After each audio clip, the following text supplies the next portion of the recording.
ఏదైతే చరిత్రలోనే అతిపెద్దదైనటువంటి రైల్వే ప్రాజెక్టులని ఈశాన్య రాష్ట్రాల్లో, కాశ్మీర్లో ఇవి కట్టుకొచ్చారు. అలాంటి మరొక ప్రాజెక్ట్ నమో భారత్ స్టేషన్. ఇది ఢిల్లీ, గజియాబాద్, మీరట్ ఈ మూడిటికి ఆర్ఆర్టీఎస్ క్యారిడార్గా ఫిక్స్ చేశారు. కన్స్ట్రక్షన్ దాదాపుగా పూర్తయిపోయింది. సరాయ్ కలేఖాన్ దగ్గర ఇది రెడీ అవుతోంది.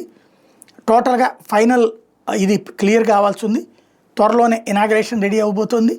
మొత్తం సెంట్రల్ హబ్గా 3 మేజర్ ఆర్ఆర్టీఎస్లు, కంటే మనకి బీఆర్టీఎస్లు ఎట్లాగో అక్కడ ఆర్ఆర్టీఎస్లు అనమాట. అట్లాగా 3 రూట్లకి సంబంధించిన ఒక జంక్షన్గా ఇది పనిచేయబోతుంది. ఇది సక్సెస్ అయితే రాబోయే రోజుల్లో మన ఆంధ్ర కూడా అట్లాంటి హబ్ కావచ్చు. ఎందుకంటే తెలంగాణకి, తమిళనాడుకి, కర్ణాటకకి కేంద్రం అవుతుంది మనకి.